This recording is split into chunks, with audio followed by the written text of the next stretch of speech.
welcome to coverage of Grand Prix Jakarta for the MSEM format. I'm Caillou, and today we're going to be watching the round 3 match between FifthDragon, who's playing red-black 8Villainy, which is essentially a spin on the traditional red-black villainy archetype, which is a controlling tempo archetype, and this one aims to add unorthodox methods as another source of ping and life gain whenever you cast a non-creature spell.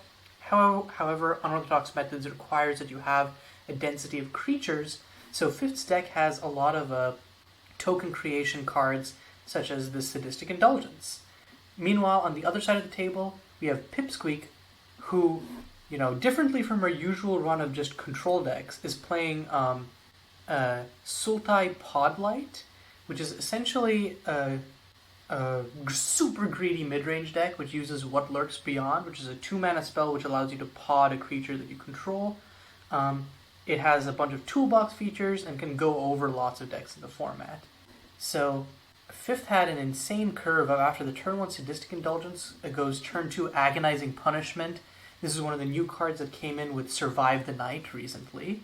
So you sack a creature and you get to torment your opponent 3 times, which on turn 2 is just backbreaking. So Pipsqueak decides to sacrifice her Croakfolk Troubadour and takes a whopping 6, which for turn 2 isn't quite bad, especially because Fifth still has 2 tokens. So next turn, Fifth can untap, have unorthodox methods ready turn 4. So Pip on the other side of the table gonna Ancestral Council, immediately grab the deck's signature card, What Lurks Beyond, coming into play here. Oh no, but Fifth has the Duress.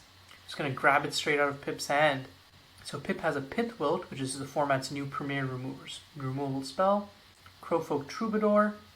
Another Pithwilt. Oh god, and 2 What Lurks Beyonds. Yeah, this is not ideal. So going to grab a What Lurks Beyond. But yeah, that is not ideal. Pithwilt is also super damaging because since it hits CMC 3 or less non-land permanents, it can kill both Villainy and Unorthodox methods, both of which are the main engines of Fifth's deck. Oh, but doesn't need it. Agonizing Punishment number 2. So Pip is going to take a Bolt and then discard a Pithwilt plus a Wayfarer's Shrine. So Pip is not going to run out the What Lurks Beyond, is instead just going to play the Croakfolk Troubadour and then pass. Okay, Autumnal Watch from Fifth. This is one of the few rare creatures in Fifth's deck. There is a free sack outlet. Fifth is going to use it here. Let's see what he gets off the top of his library. Looks like he gets a land. Oh, he's going to go 1 deeper, sacking the Autumnal Watch to itself.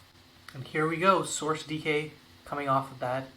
Again, this is one of the new cards, and I think this is one of the real boons for this type of deck, because it's both a non-creature spell, and it creates 2 tokens, which is a key threshold for unorthodox methods.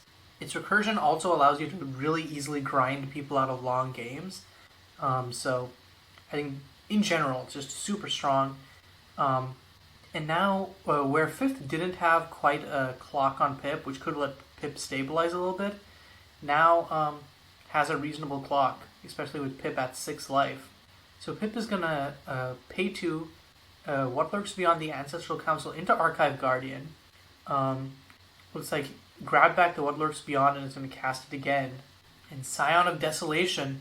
With this, Pip will be able to grab Ancestral Council and find another copy of What Lurks Beyond, or Pithwilt, honestly. Nope, okay, he's actually going to get the one of Honor Encounters, which is another new card to the format. And yeah, basically we'll just be able to use this as a 2-mana draw 3 next turn and refill up, which Pip already has 4 cards in hand, which isn't bad. Drawing up even more could just stomp out Fifth before Fifth can stabilize and burn out Pip. But Pip is at 6 life, and didn't fetch up like a Snow Mom or anything. So without life gain here, Fifth might be able to just hold his own and then burn out Pip. That explains why Fifth was able to sack the other Autumnal Watch, had a second copy. Aha! And there it is. It's the 8Villainy number, or 8Villainy copies 5 through 8. So initially the idea was it would be hard to turn this on in decks where Villainy was traditionally played because of the need for creatures to self-enable, but also the fact that it itself requires non-creature spells, and most Villainy decks require non-creature spells. Source DK was kind of the real bridge between those two concepts. And it looks like Fifth is going to just go all in on this. Sacks both of the servo tokens, 2 optimal watch, gets a land, and now Unorthodox Methods is online. If Fifth's last card in hand isn't a 1-mana black spell, then this is going to be troublesome. And no, okay, also sacks the optimal watch to itself, but it looks like Fifth doesn't get what he wanted. Was digging deep there and kind of just doesn't have it, and now is on 1 card in hand. What is looking like a commanding early game for Fifth is kind of waning at this point. Doesn't have any blockers, so it's going to take like a minimum of a hot 7 damage, which puts Fifth on just under a 2-turn clock, but I think it's very unlikely that Pip isn't going to pod into something even bigger. Oh, and Pip also has, forgot about this, has the Pit Wilt for the Unorthodox Methods. Oh, so it looks like Fifth did have something. Last card in hand, Exent, is going to shock Pip and Exent, but I think that might have been a bad call. Yeah, I think that Pip could have shocked either Ancestral Council or Croakfolk, forced Pip to sack the other, and then like the only thing that Pip would have to pod would be Scion, which she probably doesn't want to pod. But oh man, it looks like even with tutoring Anarin encounters, Pip had the 3rd natural copy of What Lurks Beyond. So sacks the Ancestral Council, Snowmom coming out, gonna gain Pip some life right here. So she's kind of in the clear for burn. So this is a problem.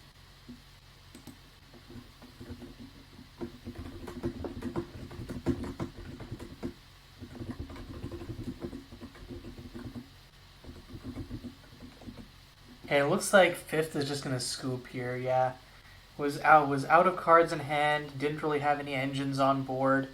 Despite that, like blistering start with the double back-to-back agonizing punishments, just couldn't quite close it out, and that gave Pip the window to just swoop in and win. So before we get into game 2, let's look at what sideboarding holds for these players.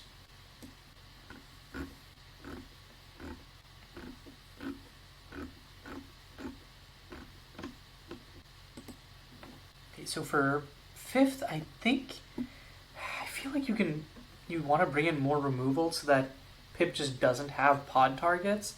I could definitely see Lucian coming in as a better way to just kill stuff. Ale ties in to kill small stuff is also reasonable. Maybe Stolen Secrets for more hand attack. But yeah, I think in general, like, Lucian, Ale, and Stolen Secrets sounds like a solid core to me of stuff to bring in. Probably at the expense of some of the grindier stuff, like, I think swapping out the Liliana for Lucians and Ales sounds pretty fine. And then probably, like, take out 2 Sadistic Indulgences for 2 Stolen Secrets. I'm aware this will make it harder to trigger Unorthodox Methods, but I think that in this matchup, like, I don't know that you want to turbo Unorthodox Methods so much as just, like, naturally sink into it, so to speak. And, like, your own, like, Pip is playing enough creatures that you can probably trigger Unorthodox Methods off of Pip's creatures dying to Ale and Lucian. The Lucian's is Exile, I'm talking about blocking. Meanwhile, with Pip's deck, I think Jade Vault Reclaimer is absolutely coming in because enchantments are the big threat here. I could see Nature's Claim as well for that same reason. I don't know, is Sporeflow worth it as an early blocker? I don't think so. Curseblood Morrigan is actually a really interesting tech. If Fifth keeps in all the tokens, Curseblood Morrigan could actually be deadly. And then maybe some of the grindier cards, but I don't think so. I think just Jade Vault, Nature's Claim, Curseblood. The rest of the main deck is pretty well teched in this matchup anyways. So it looks like game 2 has already started. Fifth on the play, turn 1 Sadistic Indulgence. Meanwhile, Pip responds with a Mana Ascetic. Both very strong turn 1 plays in their own right, but it depends on what they can curve them into. Ooh, and Fifth has got the Exent on lock. Exent the Ascetic, you know. that classic magic phrase. Nothing else for now. So still has 2 more human fodders, but yeah, so does Pip, dropping the mana ascetic number 2. Looks like Pip maybe kept a greedy-ish hand with some big top end and is just trying to ramp or live long enough to ramp into it. And it looks like, yep, Fifth did bring in the Ale Tizen, so this mana ascetic is also going to take a swift death. So Pip was really hoping to curve into a turn 2 Ancestral Council, but is going to have to settle for turn 4 instead. Grabs a Pitbull to be able to kill this Ale Tizen, but that won't happen before Ale manages to kill the Ancestral Council, which I think Fifth should do, because it's a small loss compared to the potential for Pip to untap, Pitwilt, Ale, and then Ancestral Council, what lurks beyond if Pip naturally has one, the Ancestral Council into like an Archive Guardian or something. Hell, like at that point might as well just grab Snowmom straight off, because it's just insane. Oh, and Fifth has a Duress, so it looks like Pip did have the natural What Lurks Beyond, but doesn't have the board presence for it. So Fifth, I think, safely just grabs the Pitwilt. Jade Vault can't kill Ale Tizen, and then Pip is kind of out of options at that point, because Pip needs to land Jade Vault Reclaimer to be able to What Lurks Beyond on it, but then if Pip tries to play Jade Vault, it just immediately dies. Next turn, Pip can curve into his Snowmom. Oh no, he's going to take the Lurk? Huh, that feels singularly wrong to me. I don't know. Like, Lurk is strong, but unless Fifth... Okay, I guess Fifth only has 2 cards in hand, but unless Fifth is, like, really out of answers here, like, you just keep answering Pip's board, and then Pip never gets to have anything on board to Lurk. And it looks like Pip top-decked a Mana Ascetic, so he's going to Pitwilt Ale, play the Mana Ascetic pass. Important to note that this does give Pip access to Snowmom plus What Lurks Beyond... Or, sorry, it doesn't have What Lurks Beyond anymore, but it still has access to Snowmom plus 2-drop next turn. Oh, and it looks like the reason that Fifth did that is he has a second copy of Ale Tizen. So he's just going to shoot the Mana Ascetic. Pip's going to Snowmom, gain up 4 life. If Fifth has an Exit, Fifth has the Exit, gets to kill the Snowmom, and then uses Ale to kill the Bear token. And Fifth has this board on lock at this point. If Pip has another, like, natural big threat, could start to break through here, but, like, it'll be hard. And yeah, Pip's just passing. Doesn't really have anything to deal with this. And playing the Jade Vault here doesn't make sense because it's just going to insta-die. Okay, even though Fifth dies quicker than Pip with Ale just being a Sulfuric Vortex, is going to try it. Oh, and on end, Pip is going to flash in Songjin. Songjin will now be able to untap and attack, but Fifth has the Exeunt.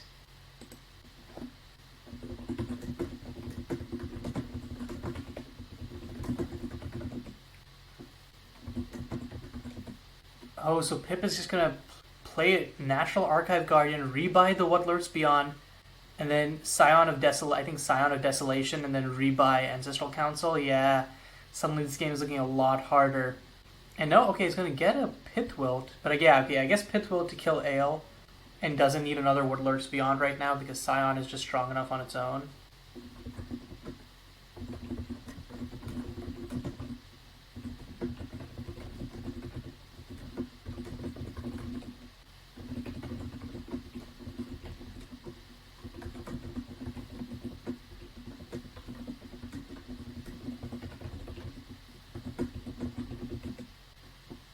Source DK from Fifth.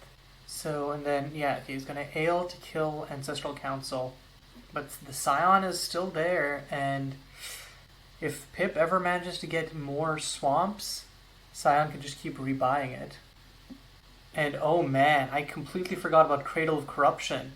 It got up to 10 counters, so now Fifth gets Pip's entire graveyard. Oh, this is a problem. This is a huge problem. Yeah, like, this game was going amazingly for Pip, and now it's just... Oh, no.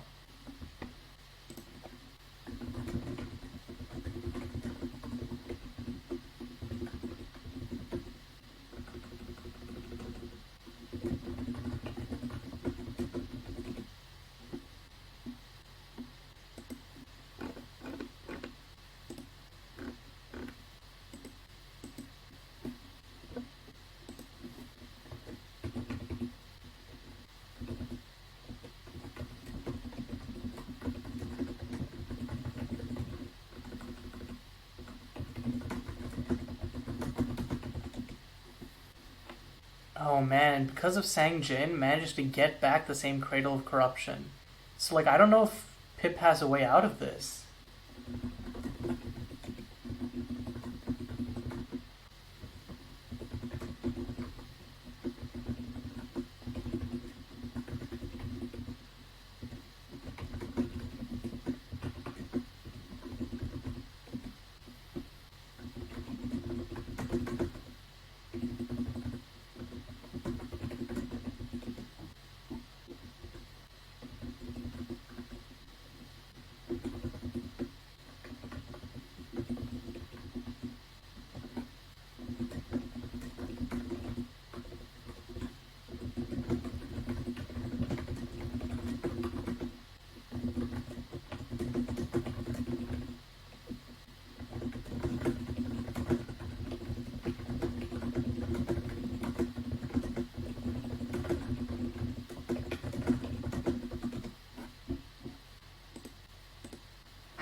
Yeah, okay, so it looks like Pip is just gonna scoop to that. Can't really do much against Pip's entire graveyard being stolen and Cradle coming back, so even if Pip somehow manages to fight through and kill all of her own creatures, Fifth will just re-steal them. So, yeah, it's not a good time. And that was so very nearly Pip's game. If Fifth didn't have that Cradle, this all would be different. Utility lands are a hell of a drug, especially ones with such powerful effects.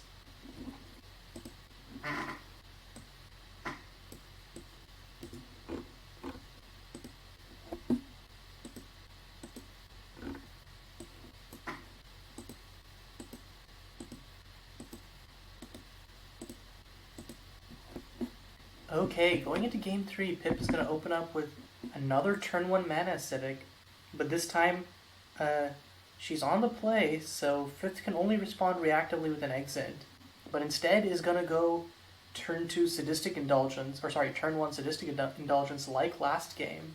So Pip does have the option for turn 2 Ancestral Council or Song Jin. No, just the Croakfolk Troubadour, and then tapped Grim Bastion and pass. So not exactly the impactful 3-drops, but still has a reasonable cantrip and target for What Lurks Beyond next turn. And yes, speak of the devil, here's What Lurks Beyond. In response, Fifth is going to grab a Cradle of Corruption, so at least gets... it doesn't actually get a counter here because it's as a cost, so Fifth can't respond to the cost.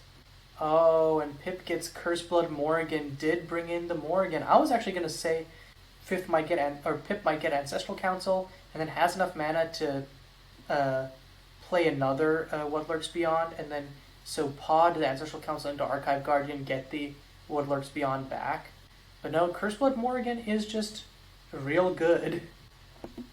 The problem here, of course, is that if Fifth just untaps, goes Ale, Killer, Curseblood Morrigan, Pip feels real sad because that's a value train that could have been real dice spicy. Oh, but Fifth did grab the Cradle, so couldn't do that anyways. So Fifth is going to play a Duress, reveal Ancestral Council and 2 lands, so no targets. So Pip is probably just going to untap Ancestral Council, and then... Okay, so he's going to swing in with Curseblood and the Croakfolk first. And then, yep, Ancestral Council, What Lurks Beyond, or getting interaction here. I think What Lurks Beyond makes a lot of sense here. Because no matter what, you're always going to have a target. Oh, no? Okay. Between Life and Death also works. Oh, and has a natural What Lurks Beyond from off the top of the library. That is insane. Okay. And Fifth is salty about that. And I think it's...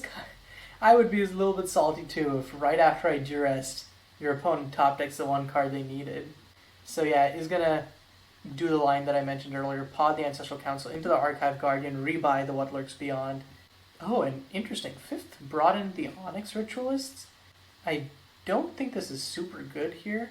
I guess it does have some life taxing, and Pip doesn't exactly have like a lot of removal other than the Pithwelts. But like, I'm pretty sure Pip can just like between Life and Death revive Ancestral Council and something else. Use Ancestral Council to grab a Pithwelt. Okay, so Pip is going to swing in for 5. Fifth is just going to take it all.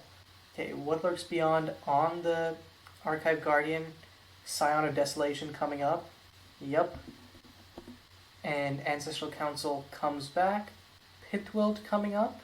Yep, Pithwilt. Oh man, Onyx Ritualist number 2. So, steep price for Pip ever casting anything.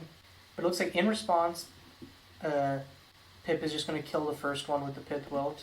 And this is a dicey situation. Yeah. And Fifth doesn't have any way to stop this. So, here we go. Fifth ends up losing on board. Yeah, Fifth ends up losing on board to this board state. So, whew. Good games to both players, but ultimately, like, Pip's deck just grinds out control so well. And in addition to that, Pip just had some, frankly, lucky draws. That's just sometimes how the game of Magic goes. I think it looked like Fifth's problem was he didn't really have a way to fuel back up once he once he ran out of answers, and didn't have like wipes that were particularly useful versus Pip's deck. Like overall, like Fifth's answer suite felt like a little middling, and I definitely would have liked to see some more like Ultim Nox is a wipe that actually might for once make sense to be in the sideboard of this deck just because of how many creatures there are. And how much recursion Pip's deck plays. Like, stuff like that. But yeah, I think Fifth's deck was just stacked against in this matchup, and then Fate decided to stack some more luck against him. That's not to say that Pip didn't also play well. I think this was a great match, and I'm really excited to see both completely new decks in the case of Pip, and new variations on existing well-performing decks, such as Fifth's 8Villainy. With this, I think Pip goes to 3-0 and Fifth goes to 2-1. So Pip is a shoo-in for the cut to top X, while Fifth needs to win the last round to be able to get into the cut. So let's see how it goes for both players next time on coverage of Grand Prix Jakarta.